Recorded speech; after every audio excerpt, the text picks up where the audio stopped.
extremely delighted and honored to see people doing this work, which is such unglamorous work, sitting quietly in somebody's cell and holding their hands and talking to them, where there is no camera or reporter or somebody to acknowledge that. It's only between the person who is doing that and Allah and the people who are in need. So it's very gratifying to see, and particularly people who have spent a lot of time and now are back in the community and striving to give back to the community. So it's very, very inspiring. As my brother Kaleem said, it's spiritually very gratifying to see that people, despite of many adverse conditions and situations, they still try to do the best as best as possible for the sake of Allah and to give voice to the voiceless people. My report essentially is simply this is the second year of this gathering. Last year we announced that this is what Shura Council is going to embark on by Allah's mercy and your support. And we did certain things and we did not do or unable to do certain things.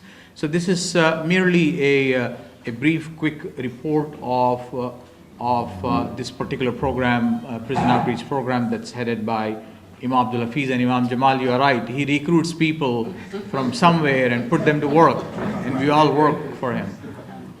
Next slide will give us a quick update. Keep going, Brother Amin. And I'll give an overview of what the program is and the things that we did last year in 2014 and in the next year, what we intend to do. And perhaps that will be a summary of my presentations. Keep going, Brother Amin. Yeah. This is a three-prong work of Shura Council Prison Outreach Program. First is to educate, offer materials and resources, and also staff, volunteers, so that they can impart Islamic education to people who are in the system. Two is to empower them, also apprising them, sharing with them their religious rights. Oftentimes their rights are trampled upon with no redress system. And our hope is to empower them with resources, with ways via which they can exercise their religious rights, no more, no less than any other person of faith or any other ethnic community in the prison system. And thirdly is to advocate for their rights in different ways, and I will share a couple of ways via which we did that last year. So in 2014, in the area of education, by the grace of Allah and with your support and the support of the larger Muslim community throughout Southern California, first we were able to print Quran in easy English, a copy of which is on the display table next to the camera, about 5,000 copies, and we have probably distributed about 1,500 or so far, and the remaining are sitting in our warehouse. And those of you who need, please let Brother Abdul Hafiz know, and he'll make sure that you have those supplies. And we distribute them in whichever prison system that we go to, locally here in Southern California, and as well when we receive requests from distant prisons, we also make them available at no cost. Two is the essentials, kufis, and for Muslim brothers and also for sisters, hijabs. And now we also have a pocket prayer mat for individuals, so that they have this little thing which gives them the spiritual strength to establish relationship and connection with Allah subhanahu wa ta'ala in their place of residence. And also we have some now congregational prayer rugs. Oftentimes in prison system, as we all know, they are provided either dirty sheets or somewhat clean sheets, and it doesn't give the same spiritual feeling when you're praying on them. So on the display table you will see a big rug, 10-foot long rug that is meant for the congregational prayers, that we will donate to any and all facilities that would be able to avail them. We did a little bit more than 200 hours of visits between the volunteers in local Orange County, LA County, Chino, and Victorville, Long Beach, and other facilities in the area that we know of. We have a little more than 20 volunteers now throughout the region who are doing this work in one way or the other, with a degree of variation depending on their situation. Some are students, some are retired people, some are working people. So each person contributes their time to the extent that they possibly can. We also receive lots of inquiries now because the program is public. So people call us from the community and ask that my son is there, my cousin is there, my neighbor's son is there, and so on and so forth. Can they possibly get some materials? Can somebody go visit them? Or in some cases, they are abused by the system, and can you help them out and things of that nature. So we get these inquiries on an ongoing basis, and we try to help them as best as possible. Next. In the area of empowerment, those are the two broad areas. One is to address their religious rights. As I said earlier, no less, no more than Jews, Christians, people of other faith traditions, or people of no faith.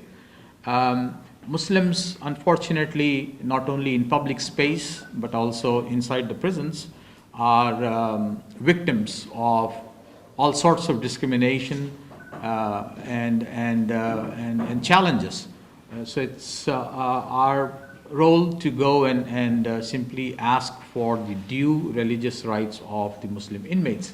And also when they come out, then there are re-entry issues, as many of you have just pointed out, that re-entry is a major issue that we need to address. We have not yet so far, but inshallah there is some work in that direction. Hopefully next year we'll be able to do something about it. But that's the empowerment area, connecting them with employers, connecting them with schools, and whatever resources that they need in order to make their life more productive. And lastly, advocacy. And last year, this is interesting, and many of you probably know, and I'm preaching to the choir really, in the LA County jail that I am assigned to go, so only because I live close by to the LA County, and we have also been receiving a great many complaints from the LA County jail over the last many years. So interestingly, in the LA County jail, the deal was that people can get together, sit in the day room and watch unwise, foolish television shows. But if they were to get together for prayers, that was a security problem. So whatever the rationale and the genius was, but that's how it was structured. So they were not allowed to do congregational prayers in the LA County jail on Fridays. So we talked to the authorities, we asked them what's the rationale, and we were not convinced with the rationale that congregational prayers could, God forbids, be a security problem. So we challenged that with different ways, and by the grace of Allah, we now have a written policy by the department that congregational prayers will happen in Los Angeles County jail system, not only in Men's Central Jail and Twin Towers, but throughout the system, with or without a Muslim volunteer chaplain. So that is a major progress and advocacy that we were able to succeed in. And the second was the Muslim inmates would always ask that, other faith groups have their own symbols to express their religious identity, whether it is a cross, whether it is kippah, or whether it is beads of some kind, and so on and so forth. So what's the religious identity of a Muslim person inside the prison? So a kufi was what they asked for, and we advocated for that, and we were able to also get a policy done, and black kufi for all, and those samples are also there on the display table that you will see, that this is a major advocacy success. And lastly, the prayer rugs. The county jail people were complaining that either they don't have prayer rugs, or if they do have prayer rugs, then the prayer rug has a big label, LA County Jail property, and you're praying on that. So, yeah, if nothing else, it is so distractive and so insulting also, in fact. So we contested that. We said either you give them plain rugs or let us buy rugs and give it to them at our cost, no cost to the system. And of course that discussion went back and forth. We gave them several samples of different sizes, different shapes. We gave them the regular rug that we all use in our homes. They said that is a security problem because it has a lot of loose threads and they can build something and so after going through various reiterations of different samples, finally we were able to get one particular prayer rug approved, which is also on the table, small pocket prayer rug that Jazakallah khair. And this is a nice pocket prayer rug which we ordered from overseas, and it's a full-size prayer rug that one can use for their prayers, and this is their personal property. And it is beautiful, yes, that's correct. And so we make this available to all the inmates, and this is their personal property. They keep it. They, inshallah, this will help them in some small fashion to connect themselves with prayer. And so now this is a policy, whether some new sheriff comes in town or old sheriff comes back or whatever the case may be, but this is in the policy, in the system. And in 2015 next, we hope that we will be able to continue this work that we have already done, and then do some new publications also. Many people have been asking a book on the Seerah, on life of Prophet Muhammad, something very simple in English and Spanish, and we have completed the translation of this particular book in Spanish language. We have to design and do the printing, inshallah, very shortly. Also, some select ahadith book as well in English and Spanish we intend to do this year in 2015, and add to the books that we already have, which is the W2I, just an acronym, Welcome to Islam. Is a book that when person takes Shahada, then we give them that book. Samples are here. H2P is How to Pray. It's a book, and we will reprint these because they are out now. We printed like 2,000-3,000 last year, I guess, and we gave them all. Keep going what I mean. And we have both of these books in English and in Spanish. And lastly, in 2015, which is going to be a major focus, we have a brother in the community who is very generous in offering one of his properties to establish a transition home. We don't know the modality of it, how it will work out, and we will go through some logistics. We have to deal with some technical issues, legal issues, and so on and so forth, but the place is there. And the brother wants to dedicate this place to help those who are coming out of the system. Last year, if we remember, we had a few people here, and Sister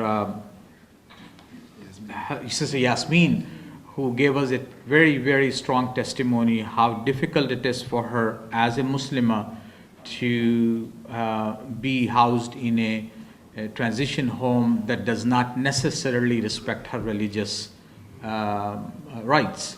And the same is true for many of us, I guess. So this will be a major project. This is beyond the means and scope of Shura Council, really. But because we are encouraged by the community support, we are encouraged in this instance by this particular brother who wishes to help advance the prison outreach program project by taking this to the next level of beginning to do the first Muslim transition home, if not in the country, at least in Southern California, inshallah. So that's our hope, and inshallah we'll come back and report to you again that what we have done, what we intend to do in years to come. And I'm deeply, deeply grateful for the support and the encouragement and the leadership of the Shura Council Board and Dr. Siddiqui is the chairman of the Shura Council, with Kaleem, the development officer, and the entire board. They have encouraged and they have supported. They continue to push that this work needs to advance, because nobody else is doing this in any in an organized and institutionalized fashion. So we hope and pray that with your continued support, inshallah, we'll do the best that we can as we move forward. And on behalf of all of you, I'd like to thank Imam Abdul Hafiz for also accepting this big responsibility to oversee this project, initiate this project. And I often say this, and I'm not tired of repeating this: if I were him, I would be retired with the wearing shorts on a beach in a lawn chair. But this crazy man continues to work still 50 hours a week for the sake of Allah, helping people. So may Allah bless you and reward you with all the blessings. Jazakallah khair. Assalamu alaikum.